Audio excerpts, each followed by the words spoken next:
ഒരിക്കല് ഭാര്യ ഭർത്താക്കന്മാർക്കായി നടത്തപ്പെടുന്ന ഒരു വൺ ഡേ സെമിനാറിൽ അവർക്ക് ക്ലാസ് എടുക്കാനായി വന്ന ഒരു സൈക്കോളജിസ്റ്റ് അദ്ദേഹം ആ ഹാളിലേക്ക് കടന്നു വരുന്നത് കയ്യിൽ ഒരു ഗ്ലാസ് വെള്ളവുമായിട്ടാണ്.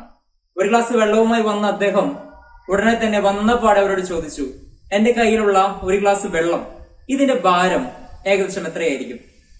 പരസ്പരം അവരങ്ങോട്ട് ചർച്ച നടക്കുന്നു. ഉടനെ തന്നെ ഒരു ലേഡി എഴുന്നേറ്റ് പറഞ്ഞു, ഏകദേശം ഒരു 350 ഗ്രാം അല്ലെങ്കിൽ 400 ഗ്രാം, ഇതിനിടയിൽ ഒരു 350 ഗ്രാം തൂക്കം ഉണ്ടായിരിക്കും അതിനെന്ന് പറഞ്ഞു. ഉടനെ അദ്ദേഹം പറഞ്ഞു, ഈ ഒരു ഗ്ലാസ് വെള്ളത്തിന്റെ ഭാരം നിർണ്ണയിക്കുന്നത് അതിന്റെ യഥാർത്ഥ ഭാരമല്ല, പകരം ഇത് എത്ര നേരമാണോ ഒരാൾ കയ്യിൽ പിടിക്കുന്നത് അതിനനുസരിച്ചിരിക്കും എന്ന് പറഞ്ഞു. ഇത് പറഞ്ഞ ഉടനെ തന്നെ കൂട്ടത്തിലിരിക്കുന്ന ഒരാൾക്ക് അത്ര അങ്ങനെ രസിച്ചില്ല. അയാൾ എഴുന്നേറ്റ് പറഞ്ഞു, അതെങ്ങനെയാണ് നമ്മൾ കയ്യിൽ പിടിക്കും തോറും ഒരു വസ്തുവിന്റെ ഭാരം കൂടുമോ? ഉടനെ തന്നെ ആ പ്രൊഫസർ സൈക്കോളജിസ്റ്റ് അയാളെ സ്റ്റേജിലേക്ക് വിളിച്ചു വരുത്തി. കൂടെ അയാളുടെ ഭാര്യയും കൂട്ടിക്കൊണ്ടുവരാൻ പറഞ്ഞു. അങ്ങനെ അദ്ദേഹത്തിന്റെ ഭാര്യയോടൊപ്പം സ്റ്റേജ് വന്നപ്പോ അദ്ദേഹം ചോദിച്ചു, താങ്കളുടെ ഭാരം എത്രയാണ്? ഉടനെ അദ്ദേഹം പറഞ്ഞു, എനിക്ക് 78 കിലോ ഭാരമുണ്ട്. എന്നാൽ താങ്കളുടെ ഭാര്യയുടെയോ? അവൾ 52 കിലോനേ ഉള്ളൂ. കേട്ട ഉടനെ തന്നെ പ്രൊഫസർ പറഞ്ഞു, 52 കിലോ ഭാരമുള്ള തന്റെ ഭാര്യയെ എടുക്കാനായിട്ട് താങ്കൾക്ക് വലിയ ബുദ്ധിമുട്ടുണ്ടാവല്ലോ, ഒന്ന് ഉയർത്താമോ എന്ന് ചോദിച്ചു. അതിനെന്താ എന്ന് പറഞ്ഞ് അദ്ദേഹം കൂളായിട്ട് തന്റെ ഭാര്യയെ ഒന്ന് എടുത്ത് പൊക്കി, എന്നിട്ട് താഴെ വെച്ചു. ശരി, ഞാൻ സമ്മതിച്ചു. എന്നിട്ട് അദ്ദേഹം പറഞ്ഞു, ഒരിക്കൽ കൂടി ഉയർത്തണം, പക്ഷേ ഞാൻ പറഞ്ഞിട്ടേ താഴെ വെക്കാവൂ എന്ന് പറഞ്ഞു. അദ്ദേഹം വീണ്ടും തന്റെ ഭാര്യയെ എടുത്ത് ഉയർത്തി.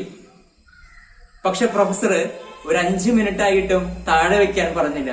ഉടനെ അദ്ദേഹത്തിന്റെ കൈകൾക്ക് വല്ലാണ്ട് ഭാരം അനുഭവപ്പെട്ടു.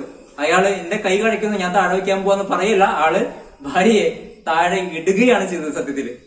ഉടനെ തന്നെ പ്രൊഫസർ പറഞ്ഞു, ഇത് തന്നെയാണ് ഞാൻ പിടിച്ച എന്റെ ഗ്ലാസിന്റെ ഉത്തരവും.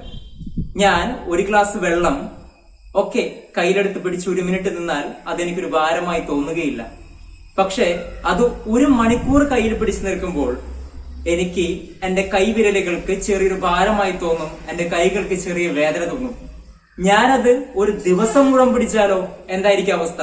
എന്റെ കൈ കഴച്ച് ചിലപ്പോൾ ട്രീറ്റ്മെന്റിന് പോലും ഞാൻ ഹോസ്പിറ്റലിലേക്ക് പോകേണ്ട അവസ്ഥയിൽ എത്തിച്ചേരും. അതെ, പലപ്പോഴും ഇതാണ് നമുക്ക് സംഭവിക്കുന്നത്. നമ്മുടെ ലൈഫിലെ കുറെ പ്രോബ്ലംസ്, സ്ട്രെസ് നമ്മൾ കൊണ്ടു നടക്കാണ്.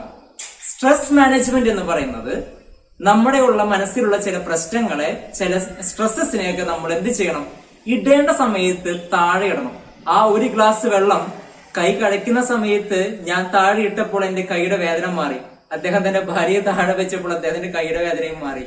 എന്തിനാണ് നിങ്ങൾ അനാവശ്യമായി നിങ്ങളുടെ ടെൻഷൻസ്, പ്രോബ്ലംസ് കൊണ്ടു നടക്കുന്നത്? നിങ്ങൾ എത്രത്തോളം അത് കൊണ്ടു നടക്കുന്നുവോ ആ കൊണ്ട് നടക്കുന്ന കാലാവധിക്ക് അനുസരിച്ച്, ഒരു ദിവസമാകട്ടെ, ഒരാഴ്ചയാകട്ടെ, ഒരു മാസമാകട്ടെ, എത്ര നാൾ നിങ്ങളത് ഹോൾഡ് ചെയ്യുന്നുവോ അതിനനുസരിച്ച് അതിന്റെ ഭാരവും കൂടിക്കൊണ്ടിരിക്കും. ആയതിനാൽ അനാവശ്യമായ കാര്യങ്ങളെ കൊണ്ടു നടക്കാതെ, അനാവശ്യമായ സ്ട്രെസ് അത് കൊണ്ടു നടക്കാതെ അവിടെ ഉപേക്ഷിക്കുക. നിങ്ങളുടെ ജീവിതം കുറച്ചുകൂടി സുഗമമാവും. എല്ലാവർക്കും നന്ദി.